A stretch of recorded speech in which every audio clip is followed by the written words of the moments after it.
اللہ کے نبی صلی اللہ علیہ وسلم فرماتے ہیں کائنات پوری دنیا کی جتنی چیزیں ہیں، پوری دنیا میں اندازہ لگائیے کتنے بڑے بڑے پہاڑ ہیں، کتنے بڑے بڑے درخت ہیں، کتنی اونچی اونچی بلڈنگیں ہیں، کھیتیاں ہیں، مکان، کتنی چیزیں ہیں، نعمتیں ہیں۔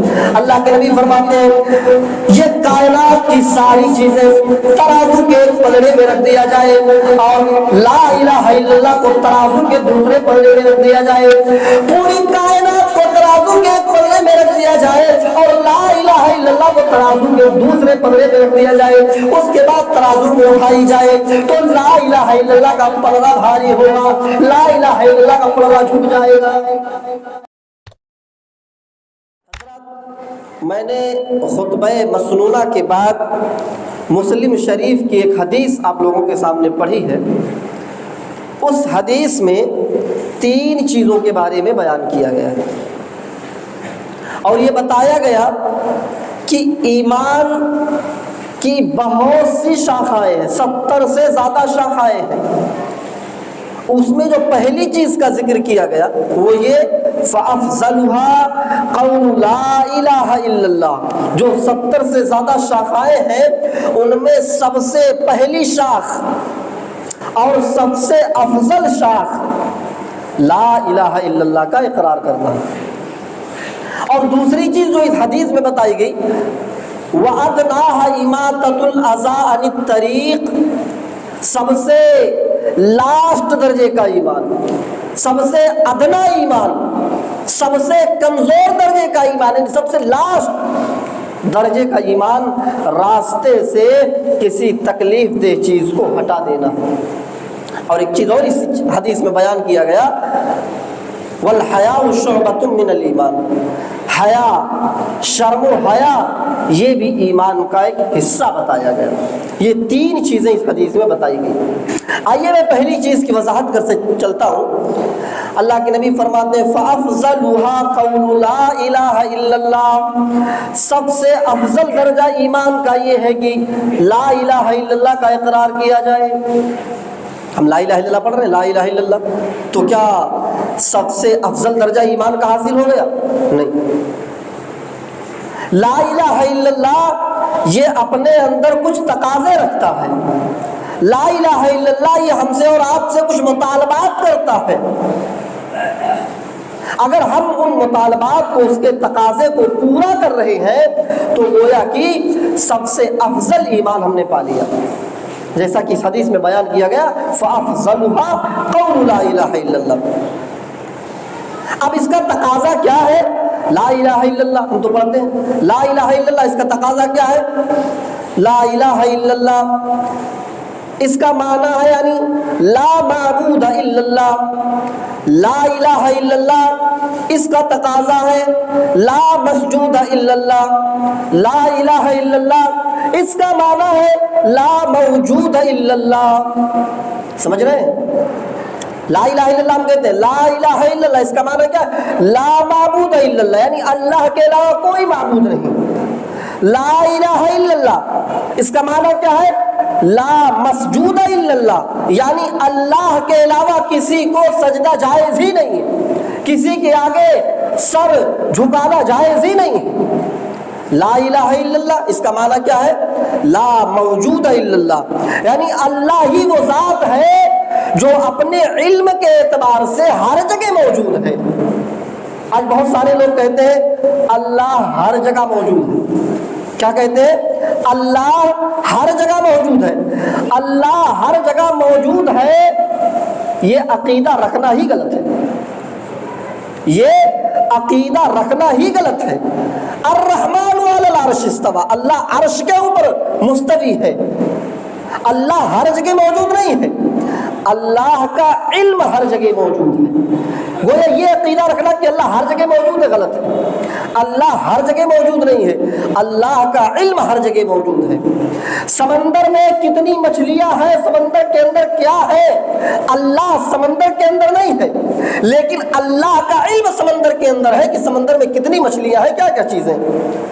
اللہ مچھلی کے پیٹ میں نہیں ہے، لیکن اللہ کا علم مچھلی کے پیٹ میں ہے کہ وہ اس مچھلی کے پیٹ میں کتنے انڈے ہیں۔ اللہ نالیوں میں نہیں ہے، لیکن اللہ کو معلوم ہے کہ نالیوں میں کیا ہے۔ اگر یہ عقیدہ رکھا جائے اللہ اپنے وجود کے اعتبار سے ہر جگہ موجود ہے، تب تو پھر ہم کو ماننا پڑے گا اللہ نالیوں میں بھی ہے، اللہ لیٹرین میں بھی ہے، یہ بھی ماننا پڑے گا، نعوذ باللہ۔ اس لیے اللہ عرش پر مستوی ہے، عرش پر ہے، لیکن اس کا علم پوری دنیا میں ہر جگہ موجود ہے، اس کا علم۔ تو لا الہ الا اللہ جو اپنے اندر تقاضے رکھتا ہے، اس کے تقاضے کو اگر ہم پورا کریں تو سب سے افضل ایمان کو ہم پالیں گے۔ اور لا الہ الا اللہ یہ وہ کلمہ ہے کہ جس کے پڑھے بغیر کوئی شخص جنت کے اندر داخل نہیں ہو سکتا۔ یہ لا الہ الا اللہ ایسا کلمہ ہے کہ انسان اس کو پڑھے بغیر جنت کے اندر داخل ہی نہیں ہو سکتا۔ اگر انسان لا الہ الا اللہ کو پڑھ لیتا ہے وہ جنت کے اندر داخل ہوگا، اگر نہیں پاتا ہے تو جنت کے اندر داخل نہیں ہوگا، وہ جہنم میں جائے گا۔ ایک انسان 70 سال 80 سال کفر و شرک میں اپنی زندگی گزار دیا، گناہ پہ گناہ کرتا رہا، شرک پہ شرک کرتا رہا، لیکن آخری وقت میں اسے ہدایت مل گئی، وہ کلمہ پڑھ لیا لا الہ الا اللہ، اپنے گناہوں کا اعتراف کیا، اللہ سے معافی مانگا اور کلمہ پڑھ لیا۔ 70 سال 80 سال تک جس نے اس نے گناہ کیے اس کے سارے گناہ معاف، اور وہ شخص جنت کے اندر داخل ہو جائے گا۔ سوچئے کہ ایک بڈھا آدمی 70 سال 80 سال تک گناہ پہ گناہ کرتا رہا، شرک اور کفر میں اپنی زندگی گزار دی، اگر اسے یہ کلمہ نصیب نہ ہوتا تو کہاں جاتا؟ جہنم میں جاتا۔ لیکن گناہ پہ گناہ کرنے کے باوجود اگر اس نے آخری وقت میں کلمے کا اقرار کر لیا تو ایسا شخص جنت کے اندر داخل ہوگا۔ کیوں جنت کے اندر داخل ہوگا؟ اللہ کے نبی فرماتے ہیں، صحیح مسلم کی روایت ہے، ان الاسلام یہدم ما کان قبلا، ان الاسلام یہدم ما کان قبلا۔ انسان جب اسلام کے اندر داخل ہوتا ہے، کلمہ پڑھتا ہے، اسلام کے اندر داخل ہوتا ہے، تو کلمہ پڑھنے سے پہلے اس نے جتنے بھی گناہ کیے تھے اس کے سارے گناہ معاف ہو جاتے ہیں، سارے کے سارے گناہ، گویا کہ وہ ابھی اپنی ماں کے پیٹ سے جیسے پیدا ہوا ہو۔ بچہ جب ماں کے پیٹ سے پیدا ہوتا ہے تو بالکل گناہ سے پاک صاف ہوتا ہے، اس کی نہ کوئی نیکی ہوتی ہے نہ گناہ ہوتا ہے۔ ایسے ہی وہ جب کلمہ پڑھ کے اسلام کے اندر داخل ہوتا ہے تو بالکل پاک و صاف ہو جاتا ہے۔ اب اگر اس حالت میں اس کا انتقال ہو جاتا ہے تو وہ جنت کے اندر داخل ہوگا۔ اور حدیث کی کتابوں میں ایسے بہت سے واقعات آپ کو ملیں گے کہ جنہوں نے کلمہ پڑھا، لا الہ الا اللہ کا اقرار کیا، لیکن پھر انہیں نماز کا وقت نہیں ملا، اذان کا ٹائم نہیں ہوا، رمضان کا مہینہ نہیں ملا، انہیں حج کا مہینہ نہیں ملا، صدقات و خیرات کرنے کی فرصت نہیں ملی، کلمہ پڑھا، جنگ کے اندر گئے اور شہید کر دیے گئے۔ اللہ کے نبی نے ایسے لوگوں کو کہا یہ جنت میں چلے گئے، یہ جنتی ہیں۔ ایسے حدیث کے اندر واقعات ہیں کہ جنہوں نے کلمہ پڑھا اور کلمہ پڑھنے کے بعد تھوڑی دیر زندہ رہے، ان کا انتقال ہو گیا، زندگی بھر کفر شرک کرتے رہے لیکن کلمہ پڑھا اور انتقال ہو گیا۔ اللہ کے نبی نے فرمایا یہ شخص جنتی ہے۔ آئیے میں ایک واقعہ آپ کو سناتا ہوں۔ اللہ کے نبی جناب محمد رسول اللہ صلی اللہ علیہ وسلم خیبر کا محاصرہ کر لیتے ہیں۔ خیبر یہ یہودیوں کی ایک بستی تھی جس میں یہودی رہتے تھے، ایک قلعہ تھا۔ اللہ کے نبی اور آپ کے صحابہ خیبر کا محاصرہ کر لیتے ہیں، چاروں طرف سے گھیر لیتے ہیں۔ یہودیوں کا بستی ہے، یہودیوں کی، چاروں طرف سے گھیر لیے۔ اس خیبر کا ایک یہودی باہر دوسرے جنگل میں کئی بکری چراتا تھا۔ جب وہ بکری لے کر کے واپس آیا تو کیا دیکھتا ہے خیبر کو لوگوں نے گھیر لیا ہے چاروں طرف سے، اندر جانے کا راستہ ہی نہیں ہے، چاروں طرف سے گھیر لیا ہے۔ تو وہ یہودی جس کا نام اسود ہے وہ صحابہ سے پوچھتا ہے تمہارے نبی کہاں ہے؟ تمہارے نبی جناب محمد رسول اللہ صلی اللہ علیہ وسلم کہاں ہے؟ لوگوں نے بتایا وہ جو خیمہ لگا ہوا ہے اس خیمے کے اندر اللہ کے نبی بیٹھے ہوئے ہیں۔ وہ سوچ رہا تھا کہ اللہ کے نبی جن کے صحابہ نبی سے اتنی محبت کرتے ہو، جن کے صحابہ نبی پر جان دینے کے لیے تیار رہتے ہو، اتنی محبت کرتے ہو، وہ نبی اگر ہوں گے اندر تو اعلیٰ قالین بچھی ہوگی اور بہت اطمینان سے بیٹھے ہوں گے، ان کے چاروں طرف باڈی گارڈ لگے ہوں گے، وہ یہ خیال اپنے دل میں پالے ہوئے تھا، لیکن جب وہ خیمے کا پردہ ہٹاتا ہے تو کیا دیکھتا ہے؟ کچی زمین ہے، اور کچی زمین پر کھجور کے پتوں کی چٹائی بچھی ہوئی ہے، اس چٹائی پر اللہ کے نبی بیٹھے ہوئے۔ وہ خیمے کا پردہ بند کر دیتا اور دوڑتا وہ پھر صحابہ کے پاس آتا ہے اور کہتا میں نے تمہارے نبی کا پتہ پوچھا تھا، محمد الرسول اللہ کا پتہ پوچھا تھا، میں کسی معمولی انسان سے نہیں ملنا چاہتا ہوں، تم لوگوں نے کسی معمولی انسان کا پتہ بتا دیا، محمد الرسول اللہ کا پتہ بتاؤ وہ کہاں ملیں گے؟ لوگوں نے کہا ارے بھائی اس خیمے میں اللہ کے نبی ہی میں بیٹھے ہوئے، جاؤ ملو۔ وہ آتا ہے، خیمے کا پردہ ہٹاتا ہے، اللہ کے نبی کی نظر پڑتی ہے، وہ کہتا ہے میں اسود ہوں، میرا نام اسود ہے، میں اسی خیبر کا رہنے والا ہوں، میں آپ سے کچھ بات کرنا چاہتا ہوں۔ اللہ کے نبی نے کہا ٹھیک ہے اندر آ جاؤ۔ اپنے پاس اس اسود کو بٹھا لیتے ہیں اللہ کے نبی، کہیے کیا بات ہے، کیا پوچھنا چاہتے ہو؟ اسود نے کہا یہ بتائیے کیا آپ ہی محمد ہیں؟ آپ ہی محمد الرسول اللہ ہے جس سے صحابہ آپ کے بڑی محبت کرتے ہیں؟ اللہ کے نبی نے فرمایا ہاں میں ہی محمد ہوں، میرے باپ کا نام عبداللہ، میں محمد ابن عبداللہ ہوں، اور اللہ تعالیٰ نے مجھے رسول بنایا ہے، گویا کہ میں محمد الرسول اللہ بھی ہوں۔ کہا اچھا آپ کی دعوت کیا ہے؟ آپ کا مشن کیا ہے؟ آپ کی دعوت کیا ہے؟ اللہ کے نبی صلی اللہ علیہ وسلم نے فرمایا میری بہت چھوٹی سی دعوت ہے، اور وہ دعوت یہ ہے قل لا الہ الا اللہ، صرف اپنی زبان سے لا الہ الا اللہ کہہ دو، بس یہی میری چھوٹی سی دعوت ہے۔ وہ یہودی تھا، وہ کافر تھا، وہ جانتا تھا کہ اگر لا الہ الا اللہ کہلوا رہے ہیں تو اس کے اندر بڑی راز ہے، اگر میں نے لا الہ الا اللہ کا اقرار کر لیا تو ہمیں بہت سے کام چھوڑنے پڑیں گے، بہت سے عمل چھوڑنے پڑیں گے۔ آج ہم مسلمان ہمیں نہیں معلوم، آج ہم لا الہ الا اللہ بھی پڑھتے ہیں، گلے میں تعویذ اور گنڈے بھی لٹکاتے ہیں، آج ہم لا الہ الا اللہ بھی پڑھتے ہیں، مزاروں پہ جا کر کے چادریں بھی چڑھاتے ہیں، ہم لا الہ الا اللہ بھی پڑھتے ہیں، باباؤں کے پاس جا کر کے ہم یہ بھی کہتے ہیں کہ بابا تیرے در پہ آیا ہوں تو جھولا جھولی بھر کے جاؤں گا، یہ نعرے بھی لگاتے ہیں۔ وہ اسود یہودی جانتا تھا کہ اگر لا الہ الا اللہ کہلوا رہے تو اس میں بڑی حکمت ہے، اگر میں نے لا الہ الا اللہ کا اقرار کر لیا تو بہت سی چیزوں کو چھوڑنا پڑے گا۔ وہ کہتا اچھا اگر میں نے لا الہ الا اللہ کا اقرار کر لیا تو پھر میرا انعام کیا ہوگا؟ اللہ کے نبی صلی اللہ علیہ وسلم نے فرمایا کہ پھر تم جنت کے اندر داخل ہو جاؤ گے، اگر تم نے لا الہ الا اللہ کا اقرار کر لیا تو تم جنت کے اندر چلے جاؤ گے۔ اس نے کہا اگر نہیں اقرار کیا تو اللہ کے نبی نے فرمایا پھر تم جہنم کے اندر جاؤ گے، اور مشرک کی کافر کی کوئی بخشش نہیں ہے، کوئی مغفرت نہیں ہے، تم سیدھا جہنم میں جاؤ گے۔ وہ تھوڑی دیر سوچتا ہے اور سوچنے کے بعد کہتا ہے ہادیتک، اے اللہ کے نبی اپنا ہاتھ بڑھائیے، اے اللہ کے نبی اپنا ہاتھ بڑھائیے۔ اللہ کے نبی ہاتھ بڑھاتے، وہ اپنا ہاتھ نبی کے ہاتھ پر رکھ کر کے کلمہ پڑھتا ہے اشہد ان لا الہ الا اللہ واشہد ان محمدا عبدہ ورسولہ، اور اسلام لے آتا ہے، کلمہ پڑھ لیا۔ اب اللہ کے نبی سے کہتا ہے اے اللہ کے نبی میں نے کلمہ پڑھ لیا ہے، میں نے اسلام قبول کر لیا ہے، ابھی تک میں یہودیوں کی بکریاں چرایا کرتا تھا، اللہ کے نبی اب میں کیا عمل کروں؟ کہا اللہ کے نبی اب میں کون سا عمل کروں؟